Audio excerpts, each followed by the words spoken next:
Well, let me go across to Aishwarya, who's joining us with more details. Aishwarya, it seems that the opposition is not going to let up. Any indication by the government that they are willing to speak up? Because so far, officially, we haven't heard from either the finance minister or anyone officially other than the finance secretary, and definitely not from the SBI. We're still, SEBI, we're still waiting for that to end its silence.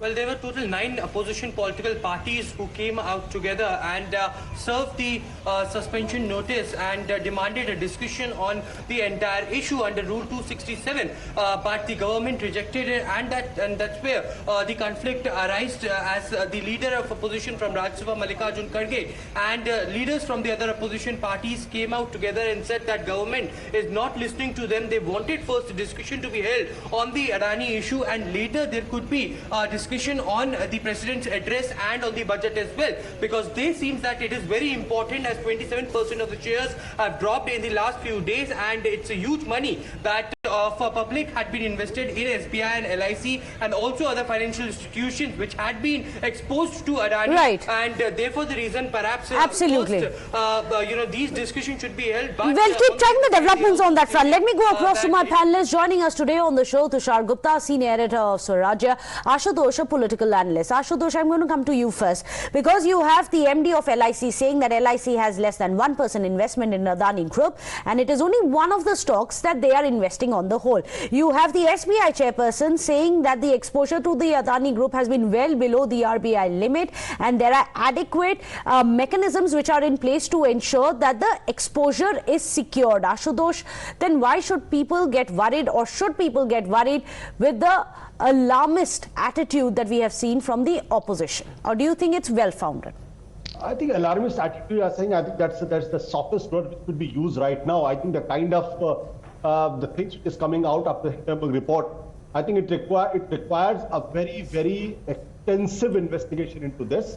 The whole market is going topsy-turvy. Even the city group and the international other agencies, they have almost said that they don't want to loan anything to the Adanis, and the parliament is asked questions. So I think this is one of the biggest accusatory the scam which this country has seen, and I think the proper investigation is needed. If the proper investigation is not done, because serious questions mark will again be raised for the simple reason because he's supposed to be the closest friend of the Prime Minister. So there will always be a question mark whether the investigation will be objective investigation, whether there will be honest investigation. And you are talking about LIC. You know what is the amount of money that has been invested? 37,000 crore, which is not treated. Maybe in comparison to LIC, it has got 41 lakh asset. Out of that, only 0.97% seems to be invested into the into Adani's. But 37,000 crore is a huge money, and anybody who's been has invested in that should be worried about it. And I don't. I think RBI has asked that there should be proper investigation, and all the banks should come out to look into the loans which has been given to them. I think okay. In that case, let me go across to Tushar Gupta. Given the kind of exposure, percentage-wise, it may be low, but as on 30th of January 2023, it was 30,127 crore rupees of LIC. And of course, you have those exposures that we have of national banks as well, because let's not forget, there is about 2.1 lakh crore rupees of consolidated debt of the Adani group from banks. Some of them are national banks as well.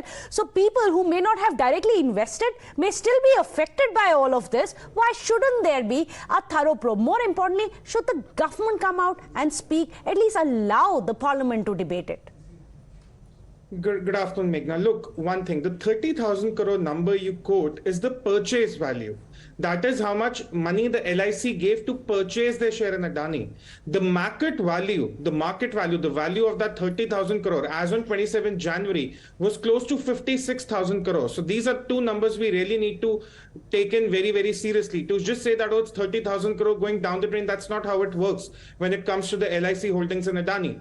Number two, look, there might be a price correction down the lane. The company expanded very quickly. They have a lot of projects. They have some hard assets. They have a steady revenue stream, as the banks have said. But there might be a stock price correction, which is very normal. You look at the big tech companies, some of But them Tushar Gupta, my question to you was, shouldn't this discussion, the merits, the demerits of it, happen in the parliament? Let the parliamentarians discuss and debate. That was my question. Number three, Meghna, see, you can say that the center or the opposition should interfere or should, have a probe ordered against Adani. But at the end of the day, Adani is a private business. At the end of the day, what is happening at the stock market is the risk that the investors are taking willingly, be it institutional investors or retail investors. Do you want the center to interfere in a private business? Might as well order a probe. But what kind of a precedent are you setting for the future? And Ashutosh, that's something that we've had the finance ministry as well as many others coming out and saying that this is about a private firm. We refuse to give out details even when it comes to the LIC.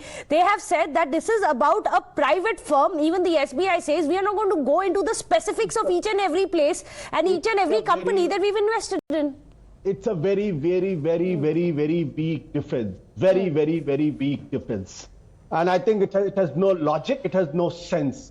For the simple reason, because in this country, if you and I got 5 lakh, the ED will come to your house, will investigate you, will put you in the jail. It's a matter of $10 billion has gone down in the last 5-7 days. And it is not the first time that the foreign agency has accused Adani's. Before that, the Fitch has also accused Adani's. Now the Stenberg has also accused Adani's. And what it has said, has said to trap yourself behind Tiranga, and it's a systematic loot. And the Citibank, today the question mark is the entire Indian industry and the business is, there's a big question mark. Unless the government comes out clean on this, and there should not be any perception that the government is trying to protect this man. If that perception goes, the entire industry, entire growth story, entire India story will go for a toss. Well, so please take it seriously. That has been the opposition's reaction, that this is the fallout of the largest which has been given to one specific man. However, we are still waiting for an official word to come in from the government and also, more importantly, the SEBI as well. Thank you so much, however, Tushar Gupta, for joining us, as well as Ashutosh. With that, a short break. Don't go anywhere.